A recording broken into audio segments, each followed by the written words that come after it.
Thank you all for being here today. I am Dan Driscoll, Secretary of the United States Army. We had two main goals today. It was to come out and first off to support the victims and their families and the community that experienced the shooting tragedy yesterday. And the second one was to recognize the heroism, the courage, and the selfless service of 6 soldiers who put themselves in harm's way yesterday to take care of their fellow soldiers. I want to start off by saying we're standing at the brigade headquarters of the unit that had the shooting yesterday. And this morning, if you were here, what you would have seen is you would have seen a lot of soldiers out doing physical training and PT. That is incredibly important to us because we are highlighting the resilience of the American soldier. We are showing their strength and their courage under fire. They are going to spend the remainder of the day able to meet with counselors, but also getting back to their jobs, serving the American people. We spent this morning, General Lubis and I, visiting some of our soldiers who are in the hospital and meeting with their families.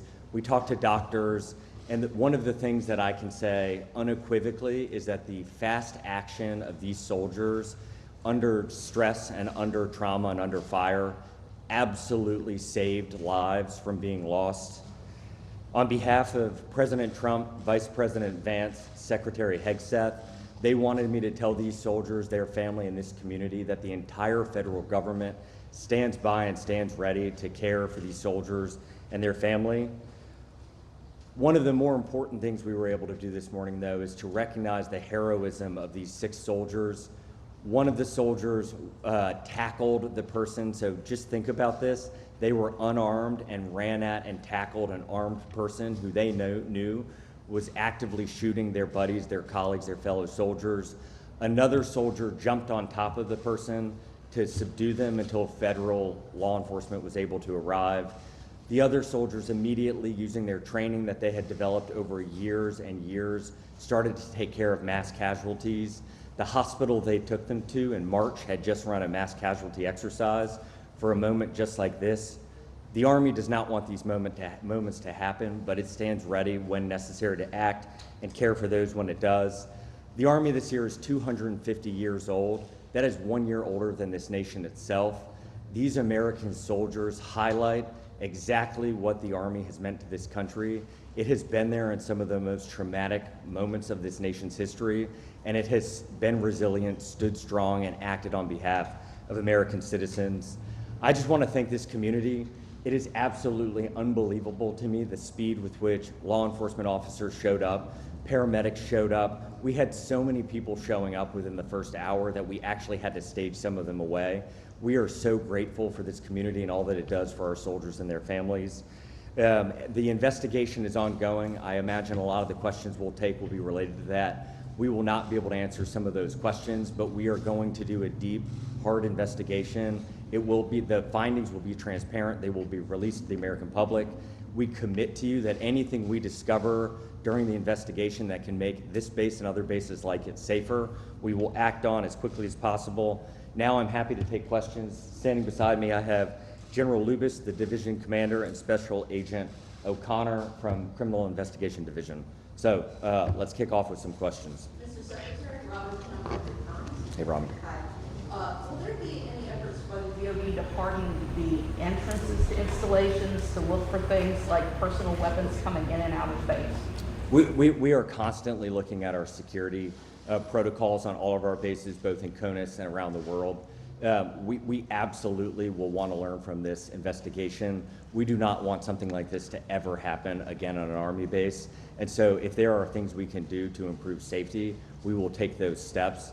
But right now, we're really early in the investigation. Mr. Secretary. Yep. Faith Dubé with ABC News.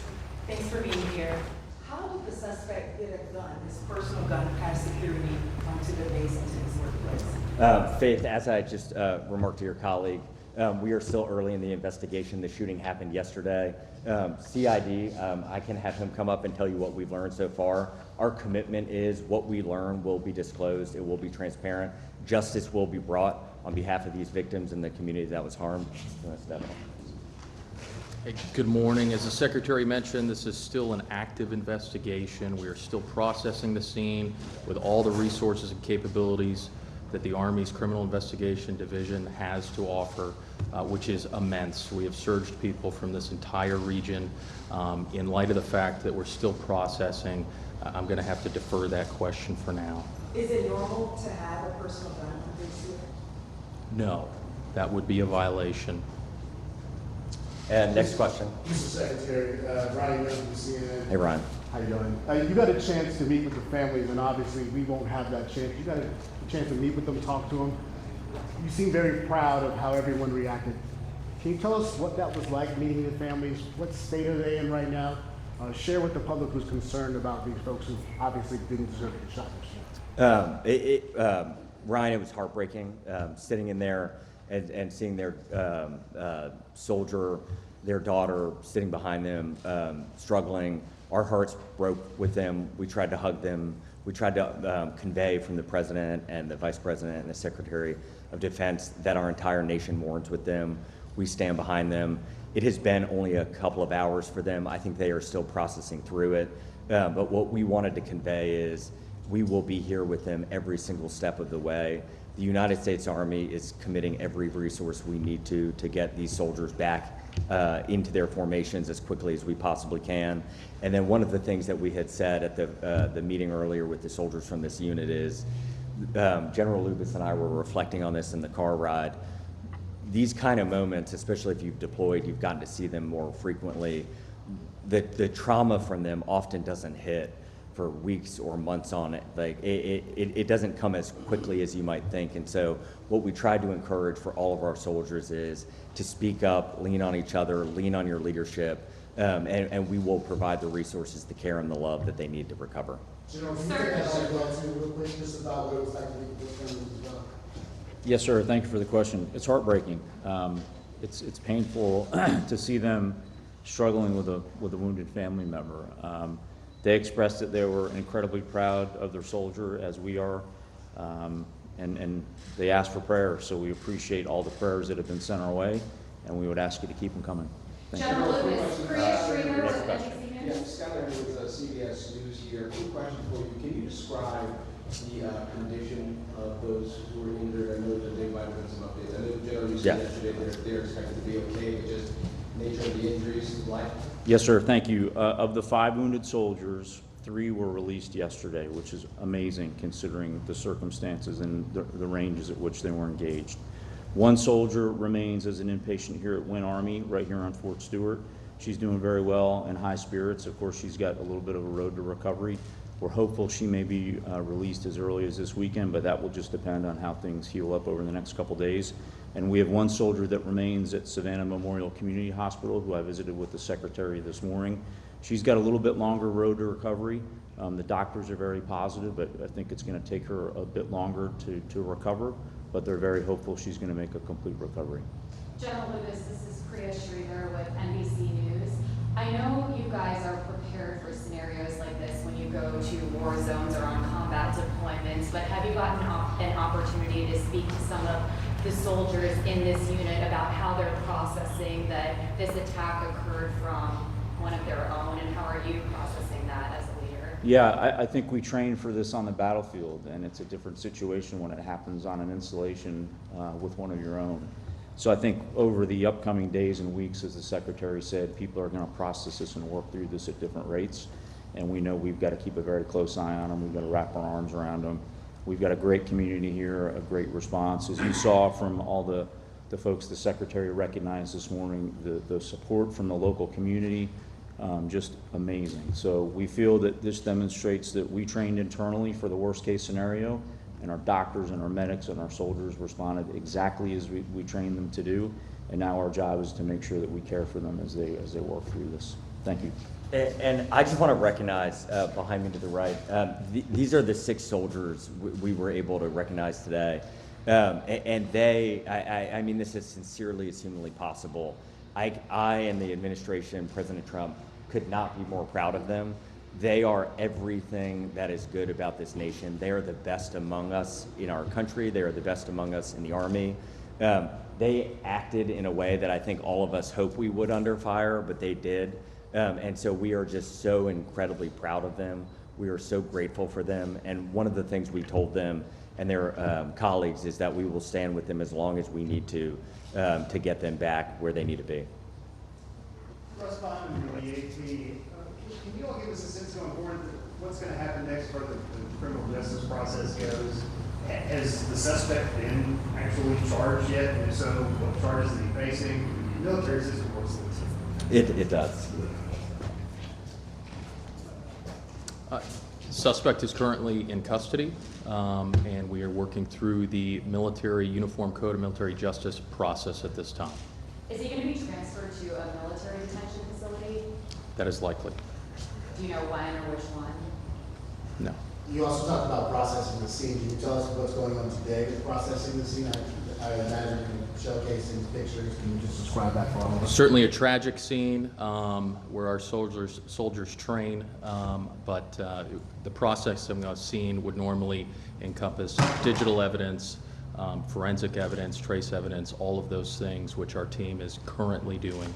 And was this captured on video since it was inside the facility? I can't comment on that at this moment. Just a point of clarification from yesterday, we were told you, chain of command was not aware of the arrest for the DUI off base.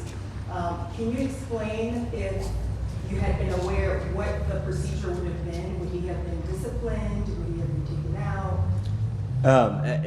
Because we are one day into the investigation, we can't reveal those kinds of things. I think what we try not to do is speculate or do hypotheticals, and so each soldier, each instance, we take very seriously. Something like a DUI or another issue that could occur in the community, that impacts how we treat that soldier in our formations. We want holistically powerful and controlled and competent soldiers, and so we are constantly reflecting on our mechanisms and procedures as an Army so that we're able to capture that information and hold soldiers accountable. Are they usually disciplined after an arrest? It varies based off the case. Any other questions? We got time maybe for one more question. Yeah. Jill Kovac from the Atlanta Journal-Constitution. General, could you speak at all, just to give some insight at all on the acts of bravery that you've heard about in this episode? Yeah, sure. I think, as the Secretary mentioned, we have 6 incredible soldiers behind us, but this is just representative of the larger formation. Once the shooter was identified and a threat was identified, we had soldiers that immediately raced and tackled that soldier, wrestled the gun away, subdued him. A second non-commissioned officer jumped on top to further restrain him until the police could arrive. And then simultaneously, no one hesitated. Most of these soldiers behind me and others in the crowd immediately started applying first aid and, most importantly, stopped the bleeding. And when we spoke to the surgeons in the hospital, it was clear that the actions they took, primarily stopping that bleeding before they were loaded up into ambulances and quickly evac'd to Win Army Medical, certainly saved their lives. Are they back to work today? I'm sorry, who back to work? Are they back to work, or are they taking some time off? Well, today is a day that we focused on bringing the brigade and the unit together so they could support one another, so we could, of course, get right back at it, but it's also a day where we're going to focus on ensuring that they're getting the support they need. General Thank you. Lewis, can you give us a general sense of how long this all happened from that first shot fired to when your brave soldiers were able to tackle the gunman? I can. It was an incredibly fast response, and I do attribute this to the training that this installation has done and the teams here have done. So at approximately 10:56, the incident was reported, and that went out over sort of an all-calls net. That triggered a lot of responses. That triggered our installation emergency medical services, our police, our fire, our emergency medical services to respond, but it's also monitored by the local community, and then we requested assistance. At 11:04, we initial lockdown of the installation, so that was pretty quick. That wasn't me, that was the director of DES and the garrison commanders that immediately made that right call and that decision. At about 11:09, emergency personnel were dispatched to treat the wounded. At 11:35, the shooter was apprehended by the soldiers and the law enforcement, several behind us and several in the crowd that we recognized earlier. So really what that means, we had about 13 minutes after that first report, we already had people, ambulances, fire, fish and game, military police responded and were on the scene. And then we had local support from the amazing community here. We had the first SWAT team arrive from off post within 20 minutes on site, which is truly incredible. So we're incredibly grateful for the support from the community. I'm incredible for our leadership that trained our soldiers to react this way. And then, as the Secretary said, we're incredibly proud of the soldiers themselves.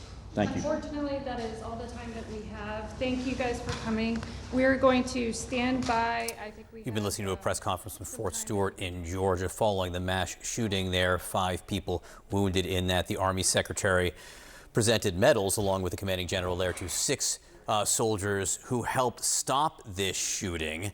We learned nothing new about the motive of the suspect, who is in Army custody and will be processed by military justice, we are led to believe by the statements there. I think the one bit of concrete news, we got the condition of some of the people who were wounded. 3 soldiers have now been released. 1 is still an inpatient and said to be doing well, led to believe that that patient may be released shortly. 1 other, we're told, recovering, but with a bit of a longer recovery period ahead.